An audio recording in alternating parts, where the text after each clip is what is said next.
Entre 2019 e 2023, o Ministério da Justiça e Segurança Pública repassou, via Fundo Nacional de Segurança Pública, 4,8 bilhões de reais aos entes federados. No entanto, desse total, apenas 2,5 bilhões foram executados, ou seja, cerca de 2,9 bilhões de reais continuam em caixa. Dentro desse recorte, 2023 foi o ano com menos valores aplicados em relação aos recursos recebidos. Ao todo, 1,1 bilhão de reais foi repassado e somente 96 milhões foram executados. Com isso, os entes ficaram com um saldo de 1,5 bilhão de reais. O especialista em orçamento público, César Lima, explica que desde 2019, o fundo destina 50% dos valores aos planos estaduais de segurança pública e o restante deve ser aplicado fora desse planejamento. Porém, ele considera que as quantias paradas ainda são altas em relação ao que os estados receberam, sobretudo no ano de 2023. E é interessante ver que nem sempre o que é repassado é executado. Então aí há uma discrepância em relação à execução dos próprios estados, né? Às vezes por conta de processos de compras, esse tipo de coisa. Mas os repasses do fundo têm melhorado bastante desde sua reestruturação no ano de 2019. No início de outubro deste ano, o Fundo Nacional de Segurança Pública, para discutir o futuro e o protagonismo da moda carioca, o Moda Rio 5.0 Summit reuniu empresários, profissionais e especialistas na Casa Firjan este mês.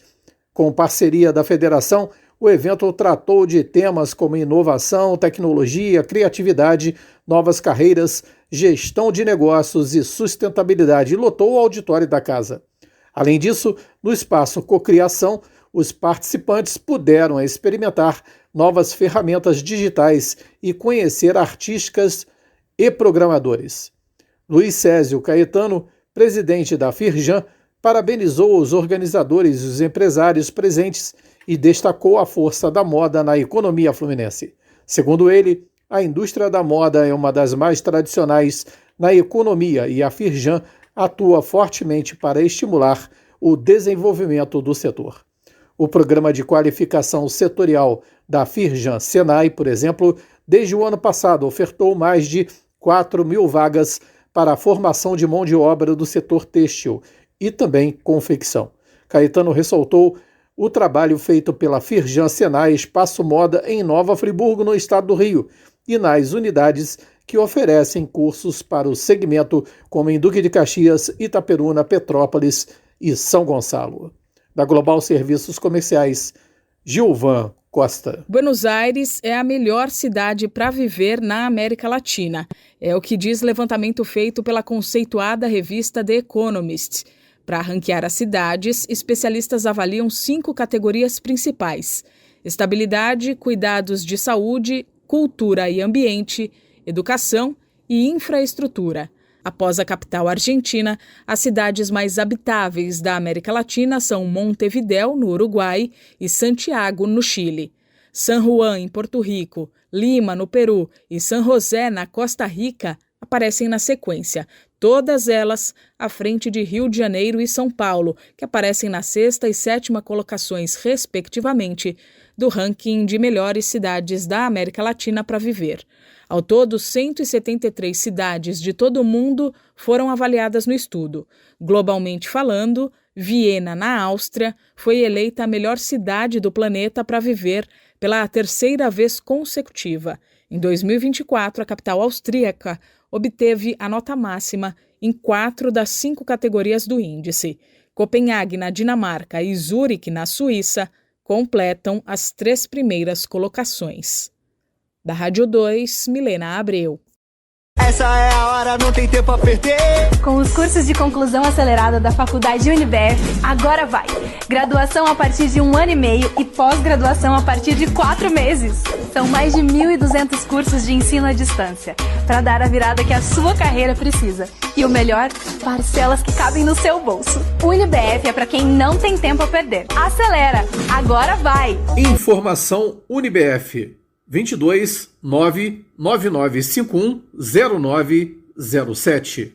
1 a cada 3 homens com idade acima de 45 anos nunca fez e nem pretende fazer o exame de toque retal, considerada a principal forma de identificar o câncer de próstata. Por outro lado, 6 a cada 10 homens já fazem ou pretendem fazer esse exame no check-up urológico anual. As informações constam em levantamento feito pela AC Camargo Cancer Center em parceria com a Nexus. De acordo com a pesquisa, 52% dos homens disseram que o câncer de próstata é uma doença típica da terceira idade. Para 30% dos entrevistados, a doença sempre apresenta sintomas. Então é possível esperar os sinais para procurar o médico. No entanto, o urologista e andrólogo Emir de Sá afirma que a partir do momento que a pessoa não procurar ajuda, ela pode ter um diagnóstico tardio da doença, dificultando a cura. Segundo o especialista, o que facilita a cura dessa enfermidade, como de qualquer outro câncer, é o diagnóstico precoce.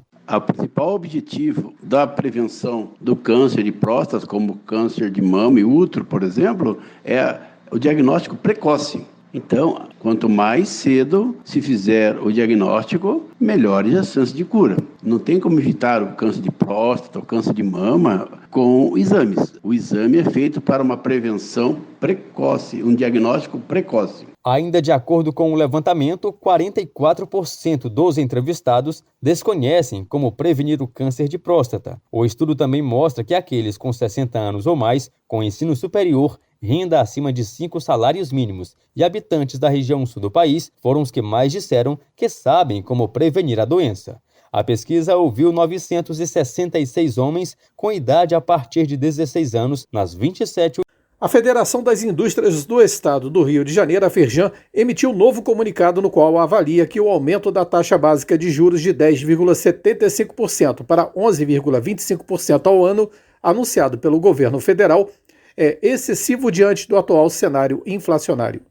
Dados recentes da inflação oficial do Brasil mostram que, no acumulado em 12 meses, tanto o índice geral quanto os itens mais sensíveis à taxa de juros estão dentro do intervalo da meta para 2024.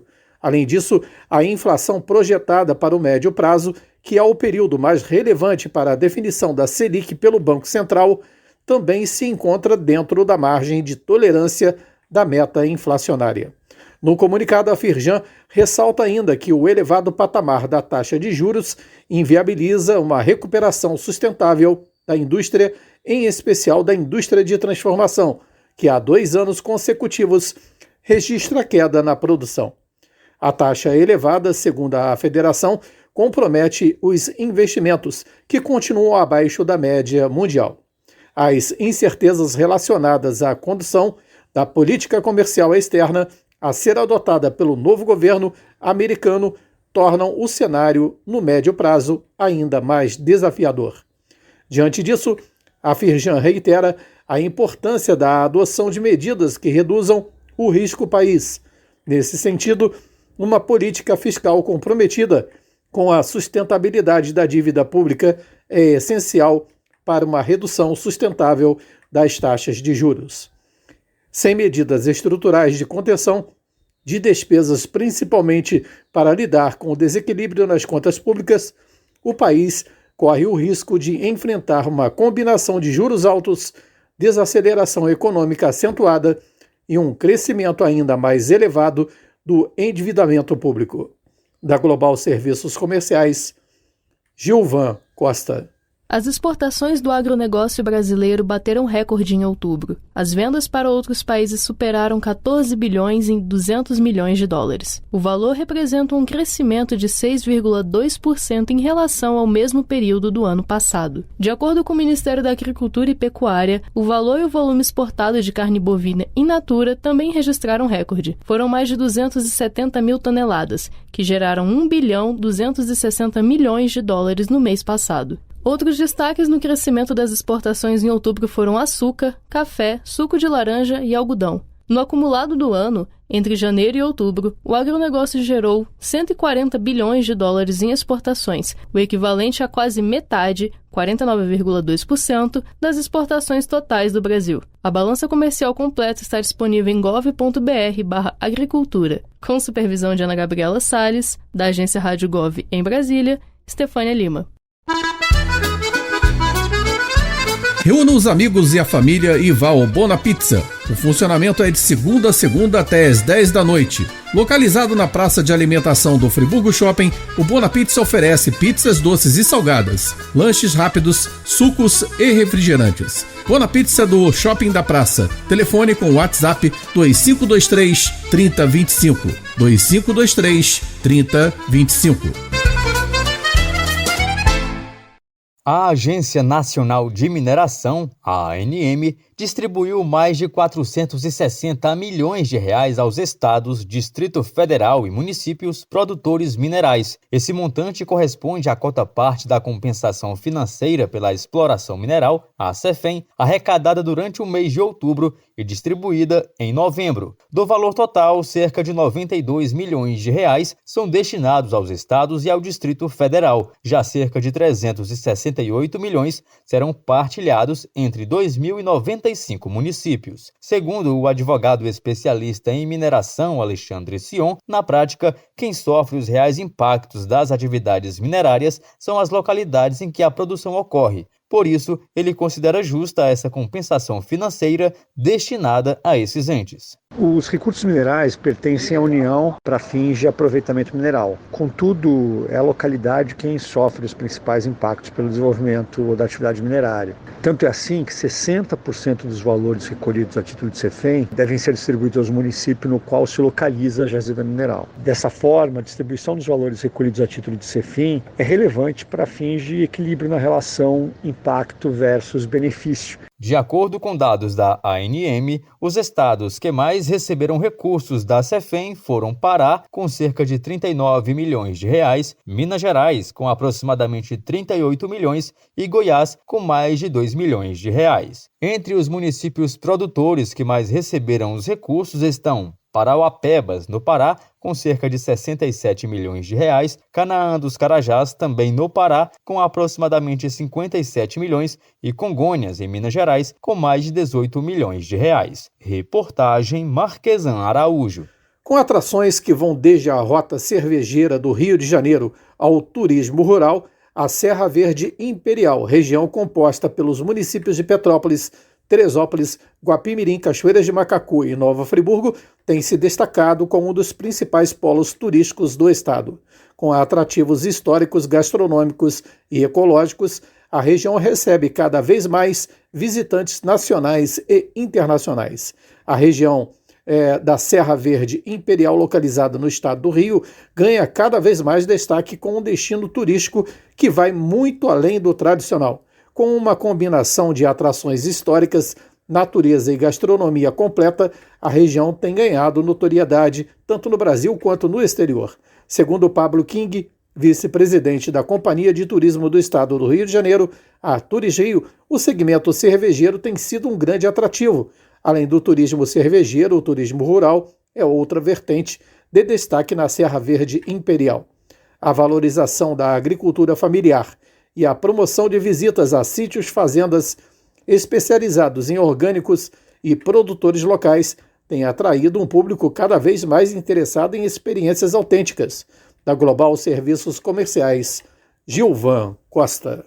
Com o fim das eleições 2024, boa parte dos municípios do Brasil entram no chamado período de transição. Trata-se do intervalo de tempo em que as principais informações de gestão devem estar alinhadas entre as equipes dos governos que saem e dos que entram. Normalmente, esse repasse de informações é intensificado entre 31 de dezembro e 1º de janeiro. Diante disso, o Tribunal de Contas da União, o TCU, contribuiu para a elaboração de uma série de orientações com medidas que os gestores devem adotar para garantir que a sociedade não seja prejudicada com a descontinuidade de serviços e projetos em andamento essenciais para a população. Denominado Caderno de Encerramento e Transição de Mandatos em Municípios Brasileiros, o conteúdo, que foi organizado pela Associação Brasileira de Municípios, contém dicas para os gestores concluírem uma passagem de cargo segura, com diminuição de riscos de responsabilização por falta de conhecimento das normas, assim como pela omissão do dever de prestar contas. Nesse sentido, o TCU orienta, por exemplo, uma troca de informações sobre o que está acontecendo no município. Além disso, é importante atuar sobre a estrutura administrativa, fazendo com que a nova gestão entenda como funciona a situação orçamentária, financeira e patrimonial. Segundo o especialista em orçamento público, César Lima, os gestores que assumirão agora precisam ver, inclusive, se os valores deixados nos cofres são suficientes para o primeiro mês do ano, ou se não houve nenhuma despesa proibida em ano eleitoral. Em relação às prestações de contas, que dê a cabo uma condenação ao gestor, uma responsabilização do gestor em relação às contas, não aprovadas, ele pode inclusive ser impedido de concorrer a cargo público, de ser contratado em cargos públicos, sofrer multas. Isso daí pode inclusive, dependendo do caso, ser transferido também para a esfera criminal. Ainda de acordo com o TCU, é fundamental que os gestores deixem os municípios em situação de adimplência, considerando que também pode haver recondução ao cargo. Para o tribunal, a continuidade de serviços e obras, por exemplo, é uma forma de respeito à supremacia do interesse público. Reportagem Marquesan Araújo. Sobradinho Restaurante Grill e Pizza. Há mais de 20 anos na Avenida Alberto Braune 98, centro de Nova Friburgo. Refeições deliciosas de segunda a sábado, com atendimento especial para empresas. Destaques: prato executivo com guaravita grátis e self-service com churrasco. No fim do dia, pizzas artesanais com massa de aipim. Pagamento por cartões ou Pix. Peça pelo WhatsApp 22 997 652 003. Sobradinho Restaurante Grill e Pizza. Tradição e sabor no seu dia.